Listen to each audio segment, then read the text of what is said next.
கர்த்தரும் இரட்சகரும் மீட்பருமாயிருக்கிற இயேசு கிறிஸ்துவின் விலையேறப்பெற்ற நாமத்தில் யாவருக்கும் அன்பின் வாழ்த்துக்கள். தேவன் தாமே ஒவ்வொருவரையும் கர்த்தருடைய ஆசீர்வாதத்தால் நிரப்பி நடத்துவாராக. இந்த நாளுக்குரிய தியான வசனம் 2 நாளாகமம் 11வது அதிகாரம் 16வது வசனம். தங்கள் இருதயத்தை நேராக்கினவர்கள் தங்கள் பிதாக்களின் தேவனாகிய கர்த்தருக்கு பலியிடும்படிக்கு எருசலேமுக்கு வந்தார்கள் என்று சொல்லப்படுகிறது. இங்கே ரெகோபயாம் ஆட்சி செய்ய, சாலோமோனுடைய மகன் ரெகோபயாம் ஆட்சி செய்ய ஆரம்பித்த பொழுது அந்த ஆட்சியாளனாயிருந்த ரெகோபயாமுனுடைய அந்த குழப்பத்தின் நிமித்தம், மன தடுமாற்றத்தின் நிமித்தம் தேசமே குழம்ப ஆரம்பிக்கிறது. இந்த ரெகோபயாம் ஆலோசனைகளை அலட்சியப்படுத்தி, முதியவர்களுடைய ஆலோசனைகளை அலட்சியப்படுத்தி தன்னுடைய மனதிலே தோன்றினபடியான காரியங்களை செய்ய ஆரம்பித்த பொழுது தேசத்திலே பெரிய கலகம் உண்டாகி, பிரிவினை உண்டாகி, ஜனங்கள் சமாதானமற்றும் ஒருவருக்கொருவர் யுத்தம் பண்ணவும் அங்கே ஆயத்தமாகி பல விதமான தீமையான காரியங்கள் தேசத்திலே நடந்தேறி கொண்டிருக்கிறது. தேவனை தேட முன்மாதிரியாக இருக்க வேண்டிய ராஜா தன்னுடைய ராஜ்யபாரத்தை காத்து கொள்ளுகிறதிலும் தனக்கு கிடைத்த அந்த அதிகார சுகத்தை அனுபவிப்பதிலும் தான் கவனத்தை செலுத்தி தேசத்தினுடைய ஜனங்களை தவிக்க விட்டுவிட்டிருப்பதை நாம் இங்கே வாசித்து அறிந்து கொள்ள முடிகிறது.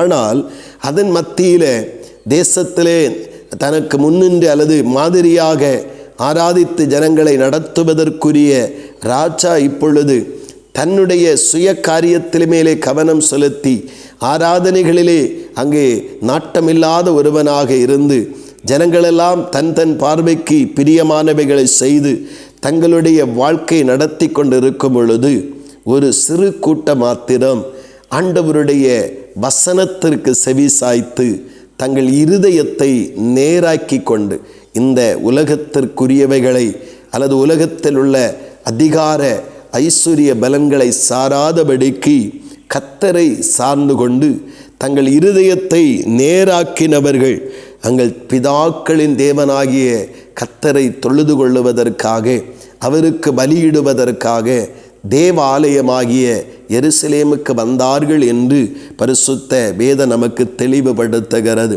ஆம், இன்றைக்கும் இதைத்தான் பார்க்கிறோம்.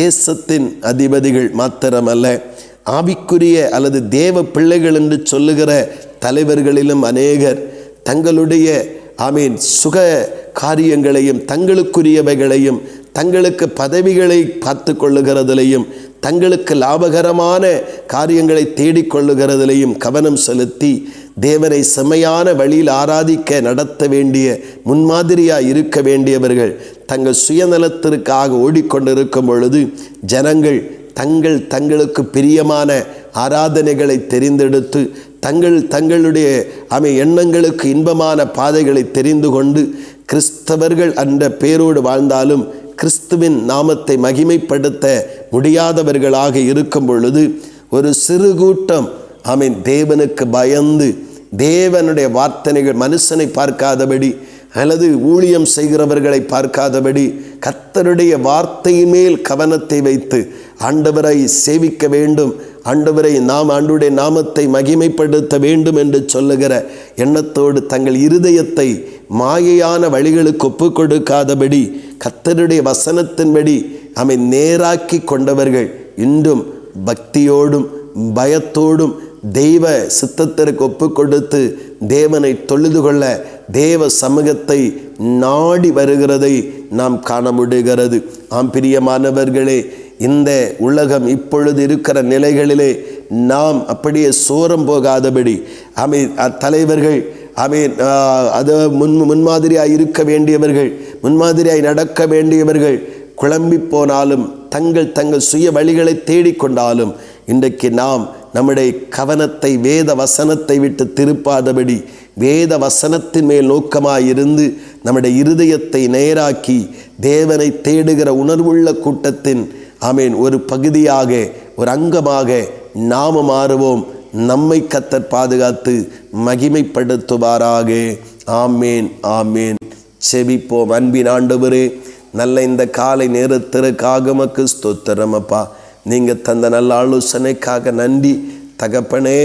ஆண்டவரே, தேசத்திலே அரசியல் மாத்திரமல்ல, ஆவிக்குரிய நிலைகளிலும் தலைவர்களாயிருந்து முன்மாதிரியாயிருந்து நடத்தப்பட வேண்டிய அநேகர் தங்களுடைய சுகமான வாழ்வை வாழ்வதிலும் தங்களுக்கு சுயமான காரியங்களை தக்க வைப்பதிலும் கவனம் செலுத்தி ஓடும் பொழுது ஒரு சிறுகூட்டம் வேத வசனத்தின் மேல் நோக்கமாக இருந்து தங்கள் வழிகளை கிரியைகளை நேராக்கி கொண்டு தங்கள் இருதயத்தை கர்த்தருக்கு நேராக்கி கொண்டு தேவனுடைய ஆலயத்திலே பணிந்தும் குனிந்தும் தொழுது கொண்டிருக்கிறதே, இது எழுப்புதலின் சன்னதியாய் கர்த்தர் சந்நிதியை நிலைநிறுத்தி தேவ மகிமை அவர்களை கொண்டு விளங்க பண்ணி கர்த்தர் மகிமைப்படுத்தும்.